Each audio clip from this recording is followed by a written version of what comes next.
Hello, this is Dr. Stanley Lang. Welcome to this presentation, and I have a question for you. What do you think is most important, spiritual health, emotional health, or physical health? If you had to pick one, which one would you pick? Well, actually, what I think is true is that all three of them are very important, and that they're meant to be deeply integrated for us during this season of our existence, which is here on Earth. We're actually not needing to pick between spiritual, between emotional and physical life because they're all, or physical health, because they're all deeply integrated. But it does help sometimes to kind of tease them apart to see the characteristics of these different aspects of health and how to make them happen more in our lives, and then to kind of weave them back together into a holistic approach. So I saw a patient today who I've been seeing at least for 30 years, who I've helped through some pretty difficult problems physically. He's gotten better from some pretty serious physical problems, um, much worse than what most people I think have to suffer. But at the end of the office visit, I asked him if he would like for me to pray with him, which I usually offer for patients that I know want that. And he said, "That's why I come."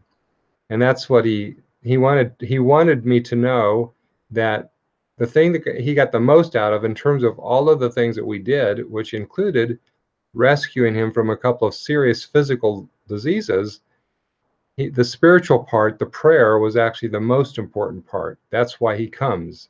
That's why he stuck it out through the difficult things that he had to do for his physical health.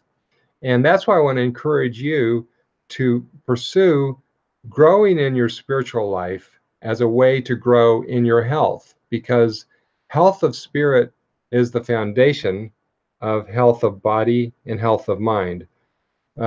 When we don't take care of ourselves physically, that's usually because we don't value ourselves. We don't believe we are worth being healthy, that we are um, that we deserve to have good health, um, and that's a self-image issue.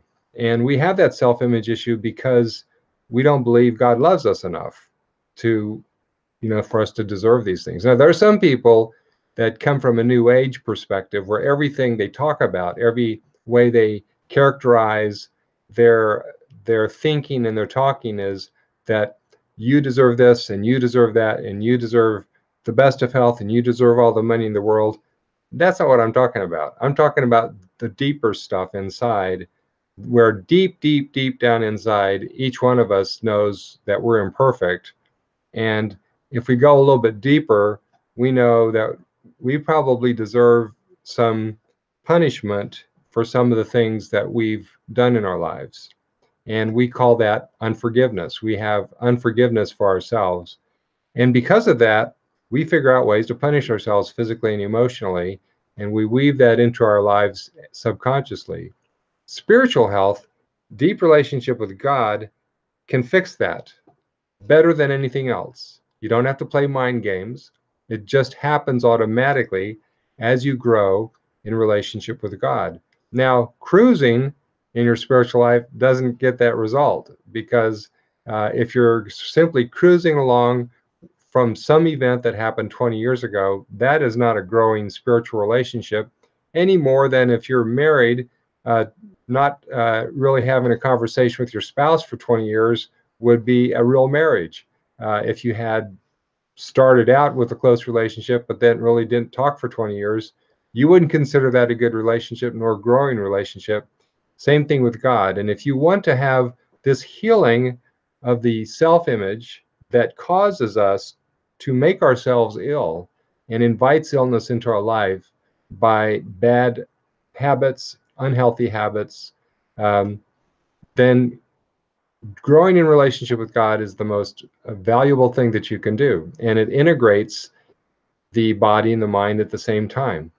So I encourage you to take a moment and just ask yourself, how can I grow a little bit more in my spiritual life in my spiritual health, in my relationship with God? And if you just ask yourself that question in a place that's a little bit quiet, some ideas will come to mind. And I encourage you to follow them. I wish you well. God bless and have a great day.